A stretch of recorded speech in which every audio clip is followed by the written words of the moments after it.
প্রিয় দশম শ্রেণীর ছাত্রছাত্রীরা, রাত পোহালেই তোমাদের অঙ্ক পরীক্ষা। সেকেন্ড ইউনিট টেস্টে তুমি ভালো মার্কস নিয়ে অঙ্ক পরীক্ষাতে উত্তীর্ণ হবে যদি আজকের এই ভিডিওতে বলা প্রতিটা অঙ্ক তোমরা খুব ভালো করে প্র্যাকটিস করো। যেহেতু পরীক্ষার একদম দোরগোড়ায় পৌঁছে গেছো, সেকেন্ড ইউনিট টেস্টের সিলেবাস অনুযায়ী পাঠ্য বই জুড়ে সমস্ত অঙ্ক প্র্যাকটিস করা কোনোভাবেই সম্ভব নয়। তাই এই মুহূর্তে তোমাদেরকে শুধুমাত্র ইম্পর্টেন্ট অঙ্কগুলি প্র্যাকটিস করতে হবে।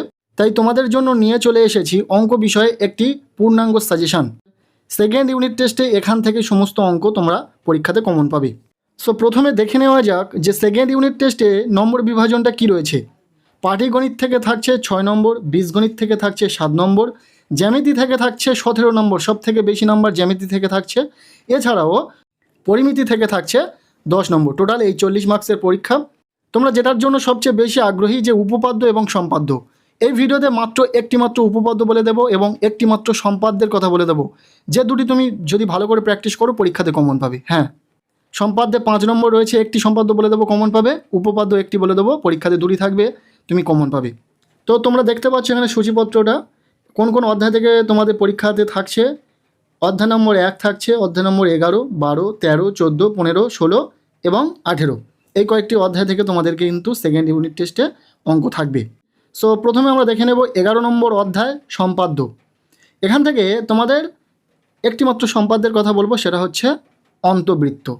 অন্তবৃত্ত তোমরা কিন্তু পরীক্ষাতে পাবে, অবশ্যই পাবে, যেহেতু 2026 সালের যে মাধ্যমিক পরীক্ষা হয়ে গেছে সেখানে পরিবৃত্ত এসে গেছিলো, তাই পরিবৃত্ত আর আসার সম্ভাবনা নেই। তোমরা অন্তবৃত্ত, এই যে অন্তবৃত্তটা দেখতে পাচ্ছ অনস্ক্রিনে, এটাইকে খুব ভালো করে প্র্যাকটিস করো, পরীক্ষাতে কমন পাবে। এরপর চলে এসো পরবর্তী যে অধ্যায়টি রয়েছে গোলক।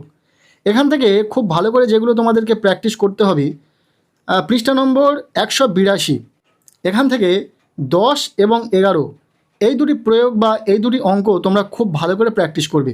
এই দুটি ইম্পর্টেন্ট রয়েছে, খুবই ইম্পর্টেন্ট রয়েছে। চলে এসো পরবর্তী পৃষ্ঠার 183, কোষে দেখি 12, এখান থেকে 5 এবং 7 নম্বর অঙ্কটি ভীষণভাবে সাজেস্টিভ রয়েছে পরীক্ষার জন্য, খুবই গুরুত্বপূর্ণ, স্টার চিহ্ন দিয়ে নাও। এরপর পরবর্তী পৃষ্ঠায় 8, 9 এই দুটি অঙ্ক বেশি গুরুত্বপূর্ণ, পারলে 12 এবং 13 অঙ্কটা দেখে রাখবে এবং 14 অঙ্কটি বেশি গুরুত্বপূর্ণ রয়েছে, বোঝা গেল। আর 15 দাগের যে এমসিকিউ, যেহেতু পরীক্ষাতে শর্ট টাইপ কোশ্চেন থাকবে তাই এমসিকিউর ক্ষেত্রে 1, 3, 4 এগুলি দেখে রাখবে। এছাড়াও এসিকিউর ক্ষেত্রে 16 দাগে 1, 3, 5 এগুলি দেখে রাখবে। এরপর চলে এসো পরবর্তী অধ্যায় ভেদ। এখান থেকে যে অঙ্কগুলো তোমাদেরকে দাগিয়ে নিতে বলবো, খুব ভালো করে প্র্যাকটিস করবে।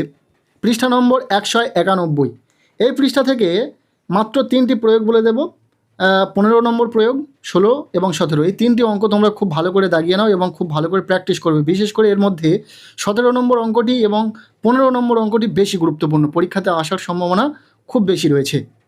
এরপর চলে এসো 193 নম্বর পৃষ্ঠা, এখান থেকে 19 এবং 21 এই দুটি অঙ্ককে দাগিয়ে নাও। এই দুটি অঙ্ক ইম্পর্টেন্ট রয়েছে, পরীক্ষাতে আসার সম্ভাবনা রয়েছে। এরপর চলে এসো 194 নম্বর পৃষ্ঠা, এখান থেকে প্রয়োগ নম্বর 22, 23 এবং 24 পরপর এগুলি দেখে রাখবে। তবে এর মধ্যে থেকে 22টা ইম্পর্টেন্ট রয়েছে বেশি এবং 24টা ইম্পর্টেন্ট রয়েছে বেশি। 24টা বিশেষ করে খুবই গুরুত্বপূর্ণ, পরীক্ষাতে আসার সম্ভাবনা খুব বেশি রয়েছে। আচ্ছা, এরপর আমরা চলে যাব কোষে দেখি 13, পৃষ্ঠা নম্বর 195, এখান থেকে 4 দাগের 2টা ইম্পর্টেন্ট রয়েছে। এছাড়াও 1 নম্বর অঙ্কটিও তোমরা দেখে রাখতে পারো। এছাড়াও 196 নম্বর পৃষ্ঠাতে 8, 9, 10, 11 এই পরপর 4টি অঙ্ক ভীষণভাবে সাজেস্টিভ রয়েছে পরীক্ষার জন্য, খুবই গুরুত্বপূর্ণ। এই অধ্যায় থেকে এই কটি অঙ্ক দিলাম। এরপরে তোমরা চাইলে এখান থেকে শর্ট টাইপ অঙ্কগুলো তোমরা দেখে রাখতে পারো, এমসিকিউ পরীক্ষাতে আসবে। যেহেতু 16 দাগের 1, 3, 4 ইম্পর্টেন্ট রয়েছে, দাগিয়ে নাও। আর 17 দাগের 1, 3, 4 এখান থেকেও এই 3টি দাগিয়ে নাও। হলো, এরপর রয়েছে পরবর্তী যে অধ্যায় 14 নম্বর অধ্যায় অংশীদারি কারবার। এখান থেকে যে অঙ্কগুলো তোমাদেরকে খুব ভালো করে প্র্যাকটিস করতে হবে, যেহেতু পরীক্ষার একদম দোরগোড়ায় পৌঁছে গেছো, চাইলে সমস্ত অঙ্ক তোমরা কোনোভাবেই প্র্যাকটিস করতে পারবে না, সে সময় তোমাদের হাতে নেই। তাই শুধুমাত্র ইম্পর্টেন্ট অঙ্কগুলো দাগিয়ে নাও, যেগুলো খুব ভালো করে প্র্যাকটিস করবে। চলে এসো পৃষ্ঠা নম্বর 203, এখান থেকে 3 নম্বর অঙ্কটিকে দাগিয়ে নাও, ভীষণ ইম্পর্টেন্ট। 6 নম্বর অঙ্কটিকে দাগিয়ে নাও। এছাড়াও 8, 9, 10 এবং 11 পরপর একটি দাগিয়ে নেবে। তবে এর মধ্যে থেকে 8টা বেশি ইম্পর্টেন্ট এবং 9টাও বেশি ইম্পর্টেন্ট। এর পরবর্তী পৃষ্ঠায় যে দুটি অঙ্ক ভীষণ সাজেস্টিভ, সেটা হলো 12 এবং 14, এই দুটি দাগের অঙ্ক দুটি ভীষণ ইম্পর্টেন্ট। এই দুটি অঙ্ক স্টার চিহ্ন দিয়ে রাখো, এই দুটো মিস করবে না। এরপরে তোমরা যদি চাও এমসিকিউ টাইপ অঙ্ক দেখে যাবে, সেক্ষেত্রে 16 দাগের 1, 2 এবং 3 ইম্পর্টেন্ট রয়েছে, দেখে রাখতে পারো। 4টাও ইম্পর্টেন্ট রয়েছে। এর পরবর্তী পৃষ্ঠায় 17 দাগের 2, 3 এবং 5 এই কটি দাগিয়ে নাও। ভিডিওর শেষে কিন্তু আমরা উপপাদ্যের কথা বলে দেব, তাই এই মুহূর্তে আমরা উপপাদ্য আর দেখাচ্ছি না। এরপর চলে এসো পরবর্তী যে অধ্যায় রয়েছে 16 নম্বর অধ্যায়, লম্ব বৃত্তাকার শঙ্কু। এখান থেকে যে অঙ্কগুলি খুব ভালো করে প্র্যাকটিস করতে হবে, পেজ নম্বর 225 এই পৃষ্ঠায় 10 নম্বর অঙ্কটিকে খুব ভালো করে প্র্যাকটিস করবে, ইম্পর্টেন্ট রয়েছে। আমি স্টার চিহ্ন দিয়ে রেখেছি, দেখতে পাচ্ছ। এরপর চলে এসো পরবর্তী যে পৃষ্ঠায় 227 নম্বর পৃষ্ঠা, কোষে দেখি 16। এখান থেকে 6 নম্বর অঙ্কটি ইম্পর্টেন্ট রয়েছে, 8 ইম্পর্টেন্ট, 9টা বেশি ইম্পর্টেন্ট, এরপর 11 আরও বেশি গুরুত্বপূর্ণ। পরপর এই 4টি অঙ্ক তোমরা এখান থেকে দাগিয়ে নাও, তাহলেই হয়ে যাবে।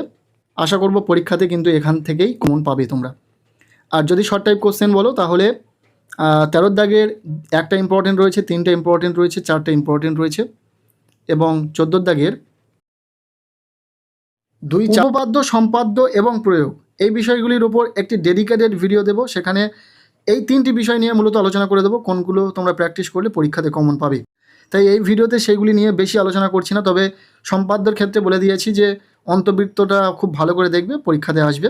এছাড়াও যদি উপপাদ্যের কথা বলো, খুব বেশি যে গুরুত্বপূর্ণ উপপাদ্যটি রয়েছে সেটা হলো 48 নম্বর উপপাদ্য। হ্যাঁ, 48 নম্বর উপপাদ্য অনস্ক্রিনে দেখতে পাচ্ছ। এই উপপাদ্যটি তোমাদের পরীক্ষাতে আসার সম্ভাবনা খুব বেশি রয়েছে, একদম 199% সম্ভাবনা রয়েছে যে প্রতিটা স্কুলে এই 48 নম্বর উপপাদ্যটা তোমরা অবশ্যই কমন পাবে। যদি উপপাদ্যের সাজেশনের কথা বলো, এই একটাই উপপাদ্য ভালো করে প্র্যাকটিস করো এবং তোমাদেরকে বলবো অন্তর্বৃত্তটাও খুব ভালো করে প্র্যাকটিস করো।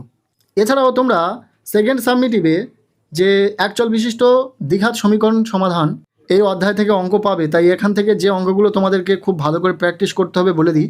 11 নম্বর পৃষ্ঠা, যেখান থেকে 4 দাগের 11, 13, 15, 17, 19, এছাড়াও 16টা ইম্পর্টেন্ট বেশি, এছাড়াও 21টাও দেখে রাখবে। এগুলি তোমরা খুব ভালো করে প্র্যাকটিস করবে। এছাড়াও পরবর্তী যে পৃষ্ঠা রয়েছে 12 নম্বর পৃষ্ঠা, এখান থেকে 18 নম্বর অঙ্কটিকে ভালো করে দাগিয়ে নাও, ইম্পর্টেন্ট রয়েছে। এবং 13 নম্বর পৃষ্ঠাতে কোষে দেখি 1.3, এখান থেকে 1, 3, 5, 8, 9 এর মধ্যে থেকে 1, 3 বেশি গুরুত্বপূর্ণ এবং 8, 9 বেশি গুরুত্বপূর্ণ। ব্যাস, যে অঙ্কগুলো দাগিয়ে নিতে বললাম প্রত্যেকটি অঙ্ক পরীক্ষার আগে খুব ভালো করে প্র্যাকটিস করো। আমরা এতটুকু শিওর যে তোমাদের পরীক্ষাতে এর বাইরে অঙ্ক আসার সম্ভাবনা একদম নেই, আসবেই না। আর তার থেকেও বড় কথা, যেহেতু তোমাদের এই মুহূর্তে চাইলেও পরীক্ষার জন্য সমস্ত অঙ্ক প্র্যাকটিস করতে পারবে না, কারণ খুব কম সময় রয়েছে তোমার হাতে। তাই এই সময় শুধুমাত্র বই জুড়ে যে অঙ্কগুলো ইম্পর্টেন্ট রয়েছে, যে অঙ্কগুলো পরীক্ষাতে আসার সম্ভাবনা রয়েছে, সেগুলোই প্র্যাকটিস করো। আজকের এই ভিডিওটি এতটুকুই। ভালো লেগে থাকলে লাইক করে দাও, চ্যানেলে নতুন হলে চ্যানেলটিকে সাবস্ক্রাইব করে রাখো, আর পারলে ভিডিওটি প্রচুর শেয়ার করে দাও।